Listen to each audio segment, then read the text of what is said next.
সুপ্রিয় শিক্ষার্থীরা, এ to Z academy চ্যানেলের পক্ষ থেকে তোমাদেরকে স্বাগতম। আজকের এই পর্বে পঞ্চম শ্রেণী বাংলাদেশ ও বিশ্ব পরিচয় বিষয়ে অধ্যায় 3 সম্পর্কে আলোচনা করব।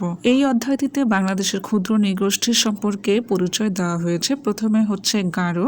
এখানে কিছু ছবি দেওয়া হয়েছে, ছবিগুলো পর্যবেক্ষণ করে নিচের প্রশ্নগুলোর উত্তর আমাদের লিখতে হবে। 1 নম্বর ছবিতে বলা হয়েছে নারী ও পুরুষ কি ধরনের পোশাক পরিধান করেছেন।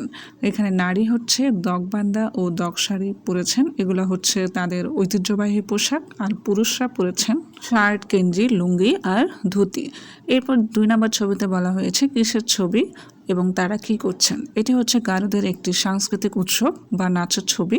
তারা বাদ্যযন্ত্র বাজিয়ে দলগতভাবে নাচ ও গান করছেন।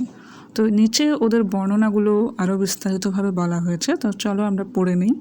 বাংলাদেশে সাধারণত ময়মনসিংহ, নেত্রকোনা, শেরপুর, টাঙ্গাইল জেলায় গারো নৃগোষ্ঠীরা বসবাস করে।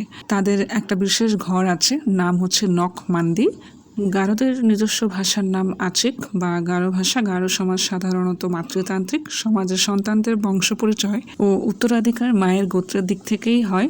তারা পারস্পরিক শ্রদ্ধাবোধে বিশ্বাসী, অর্থাৎ তারা পরস্পরকে শ্রদ্ধা করে। গারো নারী পুরুষ অত্যন্ত পরিশ্রমী হয়। অনেক ক্ষেত্রে নারীরা পুরুষদের থেকেও বেশি পরিশ্রম করে থাকে। তো গারোদের আদি ধর্মের নাম ছিল সাংসারিক, তবে বর্তমানে বেশিরভাগ গারোরা খ্রিস্টান ধর্ম অনুসরণ করে। তারা ভাত, মাছ, মাংস ও বিভিন্ন ধরনের শাকসবজি খেতে পছন্দ করে। গারো নারীদের ঐতিহ্যবাহী পোশাকের নাম হচ্ছে দগবান্দা ও দগশাড়ি, আর পুরুষেরা শার্ট, গেঞ্জি, লুঙ্গি, ধুতি ইত্যাদি পরিধান করে থাকে। গারোদের ঐতিহ্যবাহী উৎসবের নাম হচ্ছে ওয়ান গালা। এই সময় তারা দেবতা শালজং নামে একজন দেবতা আছে, তার প্রতি ধন্যবাদ ও কৃতজ্ঞতা হিসেবে নতুন শস্য উৎসর্গ করে। এদেশের সামগ্রিক অগ্রগতিতে সবার মতো তারাও অবদান রেখে চলেছে। গারো নৃগোষ্ঠীর সাংস্কৃতিক বৈশিষ্ট্য জেনে তাদের প্রতি শ্রদ্ধা পোষণ করা উচিত। ক্ষয়ে বলেছে অনুচ্ছেদটি পড়ে গারোদের প্রধান সাংস্কৃতিক বৈশিষ্ট্যগুলো খুঁজে নিচের তথ্যগুলো পূরণ করি। তো প্রথম তথ্যতে ভাষা লিখে গারোদের নিজস্ব ভাষার নাম আচিক লেখা যায়। পোশাক হচ্ছে দগবান্দা ও দগশাড়ি, এটা হচ্ছে মেয়েদের, আর শার্ট লুঙ্গি হচ্ছে ছেলেদের। খাবার হচ্ছে ভাত, মাছ, মাংস ও শাকসবজি। ধর্ম অধিকাংশ খ্রিস্টান। উৎসব প্রধান উৎসব হচ্ছে ওয়ান গালা। তো গয়ে বলেছে নিচের ছকে বাঙালিদের সাংস্কৃতিক বৈশিষ্ট্য ও গারো জনগোষ্ঠীর সাংস্কৃতিক বৈশিষ্ট্য তুলনা করে ছকে লিখতে হবে।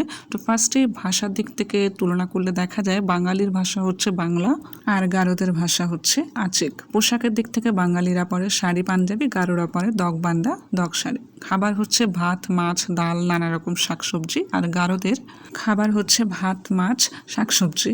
তারপর জীবনধারার মধ্যে বাঙালিরা হচ্ছে পিতৃতান্ত্রিক, গারোরা মাতৃতান্ত্রিক।